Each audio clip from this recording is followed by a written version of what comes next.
व्यावसायिक ट्रेडरहरूले नोक्सानीको डरलाई कसरी जित्छन् रहेको छ। यसमा ट्रेडरहरूले सामना गर्ने मानसिक बाधाहरू, विशेष गरी घाटा लस बेहोरेपछि अर्को ट्रेड लिन मनमा आउने धेरै सोच र हिचकिचाहटलाई कसरी हटाउने भन्ने कुराको उत्कृष्ट विश्लेषण गरिएको छ। मार्क डगल्स, प्रसिद्ध पुस्तक ट्रेडिङ इन द जोनका लेखकको दर्शनमा आधारित भएर यस भिडियोमा के स्पष्ट पारिएको छ भने तपाईको प्राविधिक रणनीति, टेक्निकल एज जतिसुकै राम्रो भए पनि मार्केटमा निरन्तरता, कन्सिस्टेन्सी केवल तपाईको दिमागको सोच र अनुशासनले मात्र निर्धारण गर्छ। यहाँ भिडियोमा शेयर गरिएका मुख्य सिद्धान्तहरूको पूर्ण नेपाली अनुवाद र संक्षेप प्रस्तुत गरिएको छ। 1. बाँच्ने प्राकृतिक प्रवृत्ति, सर्भाइभल इन्स्टिंक्ट विरुद्ध मार्केटको वातावरण। पीडाको सम्बन्ध, एसोसिएसन अफ पेन।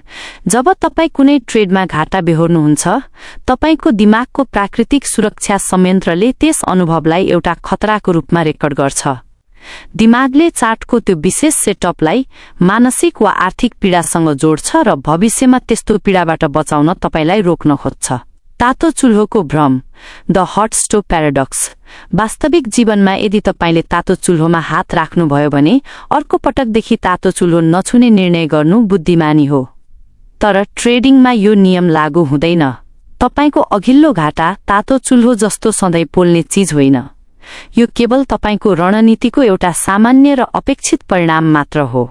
सावधानीको बहानामा डर घाटा भएपछि जब तपाईं हिचकिचाउनुहुन्छ, आफैलाई अझै थप कन्फर्मेसन पर्खिन्छु भन्नुहुन्छ वा उत्तम एन्ट्री खोज्ने प्रयास गर्नुहुन्छ, तब तपाईंले अनुशासन देखाउनु भएको होइन।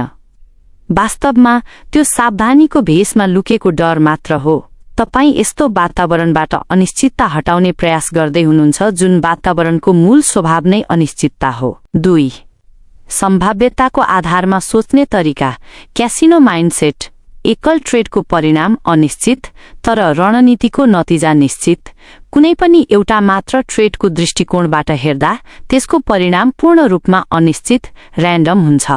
तपाईको प्राविधिक विश्लेषण जतिसुकै उत्कृष्ट भए पनि मार्केटका अन्य ट्रेडर वा ठूला संस्थाहरूले अब के गर्नेछन् भन्ने कुरा तपाईले कहिल्यै नियन्त्रण गर्न सक्नुहुन्न। एउटा ट्रेड होइन, धेरै ट्रेडको औसत, स्याम्पल साइज। व्यावसायिक ट्रेडरहरू क्यासिनोको मालिक जस्तै सोच्छन्। क्यासिनोले ब्ल्याक ज्याकको एउटा खेल हार्दैमा आत्तिदैन। उसलाई थाहा हुन्छ कि सयौं वा हजारौं खेलहरू भइसकेपछि अन्त्यमा गणित आफ्नै पक्षमा हुनेछ। परिणामसँगको मोह हटाउने, मनमा डर तब मात्र पैदा हुन्छ जब तपाईं चलिरहेको ट्रेडको परिणामसँग बढी आसक्त हुनुहुन्छ। जब तपाईं यो कुरालाई पूर्ण रूपमा स्वीकार गर्नुहुन्छ कि एउटा घाटा भनेको 20, 50 वा 100 वटा ट्रेडहरूको श्रृङ्खलाको एउटा सानो हिस्सा मात्र हो, तब मनको डर आफै हराएर जान्छ। ट्रेड गलत हुनुको अर्थ तपाईं असफल ट्रेडर हुनु वा तपाईंको सिस्टम बिग्रिनु होइन। यो केवल व्यापार सञ्चालन गर्दा लाग्ने एउटा सामान्य खर्च मात्र हो। 3. जोखिमको नयाँ परिभाषा र घाटाको व्यवस्थापन। मानसिक जोखिम, साइकोलोजिकल रिस्क। धेरैजसो ट्रेडरहरूले जोखिमलाई केवल पैसाको रूपमा मात्र हेर्छन्, जस्तै यो ट्रेडमा मेरो कति पैसा जान सक्छ। तर वास्तविक व्यावसायिक जोखिम व्यवस्थापन मानसिक हुन्छ। के म यो घाटालाई आफ्नो मानसिक सन्तुलन नगुमाई स्वीकार्न सक्छु ताकि अर्को ट्रेड बिना कुनै हिचकिचाहट लिन सकियोस्? यदि एउटा घाटाले तपाईलाई बदला लिने भावना, रिभेन्ज ट्रेडिङ वा डरतर्फ धकेल्छ भने तपाईले पैसा मात्र होइन, आफ्नो ट्रेडिङ प्रक्रिया नै जोखिममा पारिरहनु भएको छ। सिक्का पल्टाउने उदाहरण, वेटेड कोइन एनालोजी। मानौ तपाईसँग एउटा यस्तो सिक्का छ जसलाई पल्टाउँदा 60% पटक तपाईले जित्ने र 40% पटक हार्ने सम्भावना छ। यदि लगातार 2 पटक तपाईले हार्नुभयो भने पनि तपाईले त्यो सिक्का फ्याँकिदिनुहुन्न वा आफ्नो तरिका बदल्नुहुन्न, किनकि तपाईलाई यसको गणित थाहा छ। ट्रेडिङ पनि ठ्याक्कै त्यस्तै हो। आफ्नो रणनीतिलाई सफल बनाउन तपाईले लगातार नियम अनुसार ट्रेड लिइरहनुपर्छ। व्यापारको लागत, कस्ट अफ बिजनेस। सिकारु ट्रेडरहरू घाटाबाट पूर्ण रूपमा बस्न आफ्नो धेरै ऊर्जा खर्च गर्छन्, जसले गर्दा उनीहरू बढी कठोर र भावनात्मक बन्छन्। अर्कोतर्फ व्यावसायिक ट्रेडरहरू घाटालाई व्यापारको एउटा अनिवार्य लागत मान्छन्, जस्तै एउटा रेस्टुरेन्ट चलाउँदा कच्चा पदार्थको खर्च हुन्छ वा पसल चलाउँदा सामानको खर्च हुन्छ। 4. घाटापछि अर्को ट्रेड लिने 4 चरणको प्रक्रिया, जब घाटा बेहोरेपछि अर्को सेटअप देख्दा मनमा डर वा हिचकिचाहट आउँछ, तब भिडियोमा यी 4 चरणहरू अपनाउन सुझाव दिएको छ। 1. भावनालाई चिन्नुहोस्, स्वीकार गर्नुहोस् कि अहिले तपाईलाई डर लागिरहेको छ।